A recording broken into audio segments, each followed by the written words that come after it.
오늘 오전 예배 때 저에 대해서 광고해서 부담을 팍팍 주셨는데요. 여러분들의 기도가 셀지 여기 목회자님들의 전통이 셀지 우리 부목사님, 담임목사님 한 번씩 다 떨어졌답니다.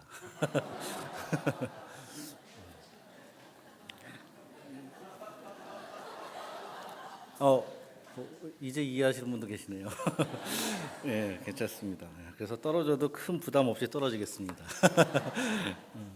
열심히 공부하고 오겠습니다. 감사합니다. 오늘은 요나서를 보려고 합니다. 앞으로 요나서를 몇 번에 걸쳐서 여러분들과 나누고자 하는데요. 여러분, 요나 하면은 주일학교 때 이건 단골 이야기입니다. 너무나 재밌는 이야기입니다. 제가 교회를 처음 다니고 요나 이야기를 들었을 때, 이거 피노키오 이야기 아니야? 아니 그 뭐 심청전 이야기도 있네? 막 이렇게 생각했습니다. 먼저 세상 동화, 전래 동화를 듣고 성경을 딱 마주치니까 여기도 재밌는 이야기가 있구나 이렇게 생각할 정도로 그런 게 요나서였는데, 우리가 요나서를 또 나중에 이제 제가 접했을 때는 이제 제가 선교단체에 있었는데 선교에 대해서는 단골손입니다. 이것도 니느웨라는 데는 바로 이제 요나가 있던 이스라엘과 아주 적대국 아니면 적어도 경쟁국가예요. 경쟁국가 가서 하나님의 말씀을 전하고 회개하라고 하는 겁니다. 좋은 일을 하라는 거죠. 그래서 그런 것을 이제 이방 민족 선교에 대해서 많이 얘기할 때 이걸 많이 다루죠. 근데 오늘은 좀 다른 시각에서 한번 보고자 원합니다. 제가 제목이 선지자 요나의 불순종이라고 했습니다. 불순종하고 선지자하고 어울리십니까? 수식어가? 선지자 하면은 하나님 말씀 그대로 전하고 순종해야지만 선지자지, 어떻게 요나가 불순종해? 근데 불순종을 합니다. 근데 결론을 먼저 얘기 드리자면은 하나님의 장중 안에 있는 불순종이라는 겁니다. 불순종할 수가 없다는 것이죠. 그것을 우리가 앞으로 더 봐야 될 얘기고, 요한이라는 사람이 어떤 사람인지 한번 보고자 원합니다. PPT 한번 띄워주시기 바랍니다. 이름은 요나입니다. 이름의 뜻은 비둘기입니다. 비둘기 하면은 노아의 방주 많이 생각나겠죠. 아버지가 아미떼라고 합니다. 근데 아미떼의 뜻도 참된, 믿을만한 이렇게 나옵니다. 1절에 보시면은 여호와의 말씀이 아미떼의 아들에게 임하니라 합니다. 그러니까 이걸 우리나라 말로 하면은 뜻만 가지고 하면 참된 비둘기, 믿을만한 비둘기, 소식을 전해주는 비둘기, 그게 요나인 것입니다. 직업은 선지자이고요. 이 요나가 있었던 시대는 북이스라엘 제2의 중흥기, 솔로몬 이후에, 다윗과 솔로몬 이후에 가장 큰 영토와 부강했을 때 여로보암 2세 때 사역했던 선지자입니다. 이 요나는 우리가 선지서라고 하는 작은 4장에 불과하지만, 우리가 대선지서, 소선지서 나누는 것은 그 선지자가 일했던 양이나 일했던 규모를 가지고 나누는 게 아니고요, 그냥 성경의 분량으로 가지고 나눈 겁니다. 그렇기 때문에 요나는 아주 큰 업적을 했는데, 제가 봤을 때는 아주 그 시대의 스타, 엄청난 인지도가 높은 선지자였습니다. 지금 보시는 왕하 우리 14장 25절을 다 같이 한번 읽어보시겠습니다. 이스라엘의 하나님,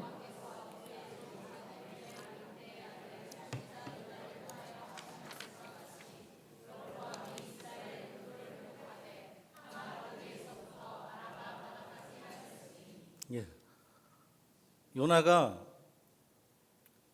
지금 하나님 말씀 전했죠. 얼마 후에 이렇게 이 땅을 회복하시고 할 것이고 이렇게 하나님이 할 거라는 것을 했습니다. 그대로 됐어요. 그대로 된 사람이 입지가 어떨까요? 백성들이 볼 때도 진짜 하나님 말씀을 제대로 전하는 선지자. 또 그 말씀을 전하는 것도 지금 저희가 새벽 기도회 때 예레미야를 하는데, 예레미야는 똑같이 하나님 말씀을 전해도 너희들은 망할 것이다, 포로가 될 것이다, 이런 안 좋은 거지만 이 요나가 전한 건 아주 좋은 거 아닙니까? 부강한 나라가 될 것이라는 걸 전해줬고 그대로 된 사람입니다. 그러면은 백성들이 요나를 봤을 때 어땠을까요? 요나하고 같은 시대에 일했던 선지자는 엘리사 있고요, 호세아가 있고 아모스가 있습니다. 그런데 이 요나에게 하나님께서 너 저 큰 성읍 니느웨에 가서 아수르의 수도라고 할 수 있죠. 아니면 아수르에서 가장 큰 도시인데 거기 가서 회개를 하도록 내 말을 전해라 이러는 겁니다. 그럴 때 요나가 선지자입니다. 선지자라면 우리는 상식적으로 어떻게 해야 됩니까? 아까 말씀드렸듯이 예 알겠습니다 하고 가는 거잖아요. 아까 예를 들어 예레미야처럼 싫은 소리라 할지라도 하나님이 하라니까 울며 울며 가서 했듯이 해야 되는데 요나는 절대 그러지 않습니다. 2절하고 3절을 다 같이 한번 보시겠습니다. 하나님께서 말씀하시기를 너는 일어나 저 큰 성읍 니느웨로 가서 그것을 향해 외치라. 그 악독이 내 앞에 상달되었음이라 하시니라. 그러나 요나가 여호와의 얼굴을 피하려고 이렇게 나옵니다. 여호와의 얼굴을 피하려고 이렇게 바로 나옵니다. 생각해 보시면은 내가 선지자인데 하나님 말씀 전하는데 우리 이스라엘의 하나님인데 니느웨에 가서 회개토록 하라고 하나님 말씀 전하라고 저 왼수 같은 나라에게 그러면은 하나님 잘못 말하신 거죠? 제가 잘못 들은 거죠? 뭐 한번 귀도 후비고 뭐 하고 다시 한번 요청하고 하나님 다시 한번 말씀해 주세요. 이럴 수도 있겠지만 그러나 요나는 한 번 대꾸도 않고 바로 다시스로 도망합니다. 다시스 어딘지 한번 PPT 계속 띄워주세요. 죄송합니다. 지도를 한번 볼게요. 지금 보시면은 파란 글씨가 나라의 이름인데 요빠라고 보이시죠? 요빠. 그러니까 여기 예루살렘에서 40km 정도 떨어진 이스라엘의 항구 도시입니다. 이 요빠에서 스페인이라고 써 있는데 거기 밑에 빨간 점이 이제 다시스입니다. 그러니까 저희가 지중해거든요. 지중해라는 어원이 뭐냐면은 세상의 중심에 있는 바다라는 겁니다. 그 시대에는 세상의 끝이 이제 스페인이었던 거죠. 태평양이 어디서 끝나는지도 모르고 그런 인식을 갖고 있던 시대라 하나님을 피해서 끝으로 가겠다고 불순종을 한 겁니다. 왜 그랬을까요? 체면상 그랬을까요? 내가 그래도 나라를 부강하게 예언하고 말은 전하는 사람인데 이제는 저 왼수 같은 나라에 가서 또 좋은 말을 해야 돼. 그러면은 우리 국민이 나를 어떻게 볼까? 뭐 이런 것 때문에 그럴까요? 아니면은 진짜 왼수 같아서 예를 들자면은 이 선지자가 우리나라 비교하다면은 항일 투사의 자손이야. 근데 너 저기 일본 가서 하나님 말씀 전해. 그래서 그들을 구원 얻게 해줘. 그러면 그게 예 알겠습니다. 썩 내킬까요? 엄청나게 갈등을 하겠죠. 아마 이 요나는 절대 하기 싫은 거죠. 그런데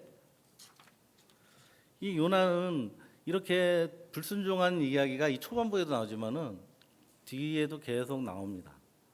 불순종 같지도 않은데 또 순종한 것 같지도 않고 이렇게 어정쩡하게 보이는 듯한 문구가 많이 나오는데요. 아까 왜 안 넘어갈까요, 이게요? 건전지가 다 있나 봅니다. 앞으로 잠깐 지금 제가 각 선지자마다 대표적인 선지자 중에 선지자하면 딱 상상되는 느낌이나 아니면 단어들이 있는데 예레미야 하면은 눈물의 선지자라고 합니다. 에스겔은 환상을 보는 선지자라고 합니다. 호세아는 창녀 같은 자기 부인을 계속 사랑해주는 사랑의 선지자라고 얘기합니다. 아모스는 정의를 외치는 선지자를 하는데 그럼 요나는 선지자인데 요나에게 어떤 수식어가 어울릴 것 같습니까? 다른 데도 별로 없어요. 다른 데도 별로 없는데 저는 개인적으로 이 고집쟁이 요나라고 하고 싶습니다. 고집쟁이. 막 이렇게 하나님과 같이 요나서에서 보면은 요나는 끝까지 자기 고집을 안 꺾습니다. 어떤 고집이냐면은 니느웨는 망해야 돼. 이상하지 않습니까? 니느웨가 나중에 물고기 배에서 나와가지고 니느웨 가서 하나님 말씀 전파했는데, 근데 전파한 것도 신용만 한 거예요. 성경에 보시면은요, 3장 3절입니다. 3장 3절에 니느웨가 어느 정도 크냐면은 사흘 동안 걸을 만큼 하나님 앞에 큰 성읍이라 했는데 4절에 보시면은 요나는 그 성읍에 들어서 하루 동안만, 그러니까 이게 4일 길인데 한 하루 길만 걸은 건지 아니면 4일 길을 그냥 스피드 있게 그냥 하루 만에 쑥 지나갔든지 둘 중에 뭘 선택했든 간에 제대로 안전한 거죠. 그냥 쑥 지나가면서 전하던 일부만 3분의 1만 딱 전하고 가던 제대로 안전한 겁니다. 그러니까 하기 싫은 거 억지로 하는 모습이에요. 뱃속에서 제대로 회귀해서 제대로 전한 게 아니라는 거죠. 끝까지 합니다. 나중에 정하고 나서 4장 6절에 보면은 박넝풀이 있고 7절에 벌레가 있는데 왜 이런 얘기가 나오냐면은 니느웨가 한눈에 보이는 데 가가지고 하나님이 어떻게 하는지 보겠다는 겁니다. 그게 뭐냐면 하나님이 어떻게 저들을 구원하실까 이게 보는 게 아니라 하나님 진짜 그러기 원하는데 하나님 진짜 하시렵니까? 따지는 듯한 그런 시선이죠. 이럴 때 우리는 불순종이라는 단어를 쓸 수 있지만 요나에게는 믿음이 없다라고 하는 말을 쓸 수 없다는 겁니다. 오히려 믿음이 너무 출중했어요. 하나님이 하실 걸 너무나 잘 알기 때문에 이렇게 거부한 거죠. 하나님이 하실 수 있을까? 하실 못하실까 하면 이렇게 거부조차도 못한다는 겁니다. 이때 니느웨가 있는 아수르는 이 시대 때는 조금 국력이 좀 쇠할 때지만 그래도 이스라엘보다는 국력이 좋았을 때입니다. 우리가 한번 더 생각해 볼게 3절입니다. 다시스로 도망한다고 했는데 요바에 내려갔더니 여기 그 다음에 중요한 접속사가 나오는데 마침입니다. 저걸 히브리어로 어원을 발음하면 마치 비슷합니다. 비슷한데 와우 계속법 이런 문법적인 걸 제가 얘기하는 게 아니라 여기서 중요한 거는 계속이라는 겁니다. 그러니까 도망갔습니다. 욕바로 갔는데 가자마자 며칠 기다려서 배를 탄 게 아니라 갔는데 계속 연이어서 배가 있었다는 겁니다. 우리에게 이렇게 뭔가 내가 하려고 했을 때 어떤 일을 하려고 했을 때 바로바로 기분 좋게 일이 순조롭게 되면 어떤 기분이 들겠습니까? 근데 이건 좀 상황이 다르죠. 왜 다르냐면은 하나님이 무엇을 원하는지 정확하게 알고 있습니다. 정확하게 알고 있으면은 하나님이 저 같으면 그렇겠습니다. 하나님께서 니네로 가기 원하셨다면은 배도 안 띄우고 계속 폭풍우가 쳐서 아예 가지도 못하게 발을 묶어놓고 니네로 돌려보낼 텐데 갔는데 잔잔하니 마침 가는 배도 있어. 그러면은 이런 생각이 들 것 같아요. 하나님께서 생각을 바꾸시려나? 나한테 이렇게 왜 잘해주지? 내가 이렇게 한번 대들었더니 왜 이렇게 잘해주지? 생각이 바꾸시려나? 이런 생각이 들지 모르겠다는 거죠. 우리 자녀들도 그러지 않습니까? 막 대들 때 진짜 부모 마음이 바뀐 게 아닌데 뭔가 잘해줬는데 부모님이 좀 변한 건가 보다 이렇게 착각하고 계속 하는 경우도 있듯이 그럴 수도 있는데 요나는 전혀 흔들림 없이 계속 나갑니다. 그 흔들림 없다는 게 무엇이냐면요. 5절입니다. 큰 폭풍우가 일어났는데 요나는 배 밑층에 내려가서 깊이 잠이 든지라 이렇게 얘기합니다. 이렇게 폭풍하고 태풍이 드는데 잠을 잘 정도면은 자기는 이미 죽음을 각오한 거죠. 죽음을 각오하고 모든 걸 내려갔기 때문에 하나님이 날 죽이던 말던 나는 다시스로 가렵니다. 가다가 죽더라도 빠져 죽더라도 나는 절대 니네를 못 갑니다. 이렇게 된 겁니다. 다시 돌아가서요. 우리가 마취하면은 이런 우리 신앙생활에서 이런 생활을 많이 합니다. 우연이란 단어 우리 기독교에 쓸 수 없지만은 그게 통용되니까 우연히 그 시점에 타이밍 이런 단어 쓰면서 내가 원하는 게 돼가고 있어요. 그것도 순조롭게 돼가고 있어요. 예를 들자면 이런 겁니다. 면접 보러 아침 일찍 일어났습니다. 제때 일어났어요. 세수를 하는데 왠지 기분이 좋아요. 딱 나갔는데 딱 시간 맞춰서 지하철에 또 도착합니다. 문이 짱 열렸어요. 바로 앞에 자리가 있어요. 딱 회사 앞에 들어갔는데 한 10분 정도 남았어요. 면접 보기 전인데요. 또 가자마자 회사에 딱 들어가서 면접장으로 가려는데 엘리베이터가 딱 내 앞에 딱 쓰고 딱 열리는 거예요. 딱 그래서 면접을 보는 사람과 처음부터 나갈 때부터 옷을 입었는데 옷이 밖에 입었다든지 어디 딱 걸려서 찢어졌다든지 간신히 지하철을 놓치고 다시 그 다음 차선 간신히 시간을 맞춰서 갔는데 엘리베이터에 사람이 꽉 차가지고 삐거려서 다시 내린다든지 걸어 올라가는 이랬다면은 이 면접 어떨까요? 전자의 사람이 기대를 많이 할까요? 후자의 사람이 기대를 많이 할까요? 대부분 이거는 연구로도 나왔다고 합니다.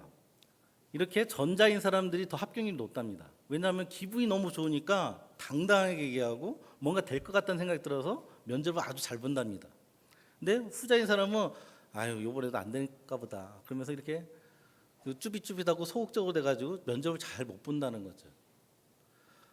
뭐 우리가 이 면접으로 제가 예를 드렸지만 많은 일들이 그러지 않습니까? 특히 여기 미혼인 여성들, 남성들 소개팅 나가는데 화장이 잘 안 맞는다든지 옷이 뭔가 거울에서 안 어울린다든지 딱 나갔는데 좀 기분이 안 좋다든지 뭐 이러면은 이 사람은 잘 될까 안 될까 뭐 남자도 마찬가지입니다. 남자도 뭔가 순조롭게 돼서 만났을 때를 기대하면서 나갔는데 그렇다는 거죠.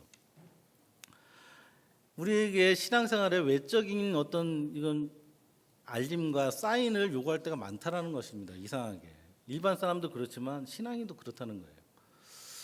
제가 이제 선교단체 있을 때 이제 전도여행 가는데 전도여행 갔을 때 매번 이제 전도 지역에 가서 하는 게 뭐냐면 하나님 우리가 이곳에 머물러야 될 교회입니까? 하나님께서 예비하신 교회는 어디입니까? 하면서 우리 팀별로 기도를 합니다. 팀별로 기도하는데 누구는 뭐 디귿자가 보였다 그러고 누구는 하얀 벽돌이 보였다 그러고 하고 누구는 오솔길이 보였다 그러고 누구는 교회에 개를 키운다고 그게 환상 중에 보였다고도 하고 어떤 사람은 이제 소리로 뭐 L자가 들렸다고 하기도 하고 그래서 그것을 다 취합을 합니다. 모자이크 취합을. 그래서 딱 갔는데 다 맞는 딱 그 교회에 나타나요. 그러면 사람들이 기분이 너무나 좋아지는 거예요. 하나님께서 진짜 예비해 주고 우리 기도 속에 보여줬구나. 그런데 아무리 찾아도 몇 시간 찾아도 그런 교회가 없어요. 그러면 어떤 기분이 들까요? 그런데 더 중요한 거는 하나님께서 하시는 것들이 그런 외부적인 사인을 통해서 우리가 믿음이 더 강해지길 원하는 걸까요? 아니면 그거와 상관없이 하길 원하실까요? 후자입니다. 하나님은 말씀과 기도를 통해서 외부적인 어떤 요인이나 어떤 느낌이나 필링, 타이밍, 사인 같은 걸 가지고 믿음이 더 공고하게 만드시는 것보다 그런 것을 하나님이 사용할 수 있다고 하지만 첫째 우선순위는 말씀과 기도를 해서 하나님이 주신 내용을 갖고 가는 것이죠. 그렇듯이 요나가 믿음이 제가 좋다는 것은 그렇게 마침내 그 배가 왔는데 하나님의 마음이 바뀌셨나 이런 생각을 절대 안 한다는 겁니다. 하나님은 절대 안 바뀌셔. 하나님께서 분명히 말씀하신 그대로야. 그러니까 배를 타고 가는 거죠. 저 같으면은 하나님 좀 저하고 타협하려고 그러나 그래서 한번 배를 안 타고 다시 기도를 한다는 일을 했을 텐데 그러지 않는다는 겁니다. 우리에게 이런 외부적인 것들 한번 생각해 볼 수 있다. 우리가 이런 생각도 많이 하지 않습니까? 생활하는 가운데 어떤 사업을 하시는 분들 뭐 할 때 그때 이게 딱 됐었으면 좋았을 텐데 그때 누군가 만났었으면 좋았을 텐데 이런 생각을 하게 됩니다. 맨 처음에 제가 설교 처음 할 때 강도사고시를 얘기했지만 저한테도 여기 문구에 되어 있는 글을 넣을 수가 있습니다. 제가 2011년도에 신학대학원을 갔습니다. 근데 신학대학원을 선택하는 가운데 여기저기서 조언을 들었습니다. 그 중에 한 분이 저하고 전 일면식도 없는데 어떻게 연결돼서 우리 학교에 대해서 이렇게 설명해 주셨는데 제가 원래 다녔던 신학교하고 같은 날짜에 시험 보는 겁니다. 그렇기 때문에 하나를 선택해야 됐어요. 하나를 선택해야 됐는데 제가 솔직히 고백하지만 믿음으로 기도한 것보다는 눈에 보기 좋은 거, 내 상황에 맞는 것을 결정했어요. 그게 꼭 하나님 뜻에 반대라는 것은 아니지만은 제대로 안 물어보고 학교 웬만하면 그래도 서울에 있어야지. 그리고 또 좀 세련돼야지. 수원 그 산골짜기에 있는 학교 뭐 잘 듣지도 못한 학교 이런 데 가야 되나. 그래서 둘 중에 하나를 선택해서 트리니티라는 학교를 가게 됐습니다. 만약에 그때 마침 그분의 조언을 들어서 제가 여기서 학교를 다녔다면은 그때 11년 다녔다면은 여러분한테 강도사고시 잘 보게 해달라고 기도도 안 했을 겁니다. 이미 여러분 앞에 잘 되면은 목사라는 타이틀로 여러분 앞에 왔을지도 모르겠다는 거죠. 그렇게 돌아갑니다. 또 돌아서 왔는데 절대 시간이 아깝다거나 그러지 않습니다. 뭔가 깨우침이 있기 때문인데 어떻게 보면은 요나가 그때 마침 하나님의 말씀을 듣고 니느웨에 갔었다면 물고기 사건도 없고 뭐 다른 사건도 없었을 겁니다. 그렇지만 요나는 그랬다는 거죠. 여기서 더 중요하게 봐야 될 게 이 요나 전체에서 말씀하고 싶은 게 무엇이냐는 것입니다. 선교일까요? 아니면 요나의 회개일까요? 그것도 맞습니다. 그렇지만 제가 계속 보는 가운데 가장 하나님께서 하고 싶은 얘기는 이거인 것 같습니다. 이 세상의 주권은 누구한테 있느냐는 겁니다. 이 세상의 주권은 어디에 있느냐는 겁니다. 파도를 일으키고 태풍을 일으키는 것도 나의 주권이고, 마침 이렇게 얘기하듯이 마침 그 타이밍에 배를 보내준 사건도 하나님이 하신 일이지 않습니까? 시간적인 것도 나의 주관이고, 박넝쿨과 벌레를 보내고 박넝쿨을 자라게 하신 것도 나의 주권이고, 또 니느웨 사람들이 회개한 것도 하나님이 하신 일이고, 따지고 보면 요나가 한 일은 전혀 없습니다. 요나가 한 일은 무엇이 있습니까? 아까 말씀드렸듯이 하는 둥 마는 둥 하나님께서 억지로 고깃배에 넣어가지고 토해내가지고 가게 되는 것뿐이지, 우리가 말하는 선교 전도하면서 진짜 신령과 진정으로 그 사람들이 변하길 바라면서 그런 건 하는 것도 없습니다. 그렇지만 하나님은 자기가 원하는 거, 계획한 걸 그대로 하셨다는 거죠. 우리의 삶 속에서 하나님의 주권이 이렇게 있다는 것입니다. 나의 어떤 행동을 통해서 하나님이 하시는 게 변경이 안 된다는 것이죠. 자연조차도, 우리의 심정조차도, 우리의 결론조차도 그렇다는 것입니다. 우리가 살 때 그런 주권에 대한 인식을 가지고 이 세상을 살고 있느냐, 이런 것을 얘기하는 것 같습니다. 우리가 더 한번 보고 싶은 단어가 있습니다. 3절에 보시면은 그러나 요나가 여호와의 얼굴을 피하려고 일어나 다시스로 도망하여 욥바로 내려갔더니 마침내 다시스로 가는 배를 만난지라. 여호와의 얼굴을 피하여 그들과 함께 다시스로 가려고 뱃삭을 주고 배에 올랐더라. 여기서 내려가다, 욥바로 내려가다는 게 아라드라는 이 동사입니다. 내려갔더니. 근데 이 아라드가 3절에 똑같이 쓰이는 데가 있습니다. 우리나라 성경에는 배에 올랐더라고 써 있습니다. 배에 올랐더라가 아니라 원문에 따르면 배 안으로 내려갔더라입니다. 그러니까 지금 하나님 낯을 피해서 요나는 계속 내려갑니다. 영적인 상태를 말하고 있는 겁니다. 우리가 하나님을 피한다는 것은 가능도 하지 않지만은 우리는 그렇게 해서라도 하나님을 피하고 싶은 때가 있습니다. 너무나 하나님의 확실한 뜻을 알기 때문에, 그런데 그건 이해는 되지만, 하나님의 뜻은 이해되지만 내가 심정적으로 못 받아들이겠습니다. 내가 그걸 어떻게 하겠습니까 하면서 피한다는 것이죠. 피하고 계속 내려가서 어디까지 갑니까? 고기 뱃속까지 가는 것입니다. 우리에게 하나님의 확실한 음성이라고 할 수도 있고 하나님의 확실한 뜻이라고도 할 수 있는데, 그것이 여러분한테 들릴 때 요나처럼 반응할 때도 있습니다. 아니면 정반대로 바로 순종하는 사람도 있습니다. 무엇이 믿음이 좋고 안 좋다는 이런 얘기보다 하나님께서 어떻게든 결과를 만들어내십니다. 주권이 있기 때문에, 섭리가 있기 때문에 그렇게 만들어내십니다. 그렇지만 우리가 요나를 통해서 볼 수 있는 것은 무엇이냐? 요나는 그래도 선지자입니다. 계속 이렇게 반항하고 그래도 불순종해도 선지자라는 타이틀을 절대 잃지 않습니다. 우리에게도 믿음의 사람이라는 타이틀은 잃지 않을 것입니다. 그렇지만 처음부터 하나님 뜻에 따라서 무릎 꿇고 나갔을 때 그 평안과 함께 그 일을 지켜보느냐, 아니면은 돌고 돌아서 계속 갈등을 일으키면서 힘들게 하나님 일을 지켜보느냐, 일은 똑같은 결론 나지만은 무엇이 하나님께서 우리한테 원하는 거냐는 겁니다. 하나님께서는 빨리 꼬꾸라지기 원하십니다. 빨리 여러분들, 저뿐만 아니라 모든 사람이 빨리 엎드려지기 원합니다. 엎드려서 내가 하는 일을 옆에서 지켜봐라. 그래서 평안의 시선을 가지고, 마음의 평안을 갖고 세상 일을 바라보고 삶을 바라볼 수 있게 하길 원하신다는 것이죠. 그런데 하나님이 잘못 생각한 건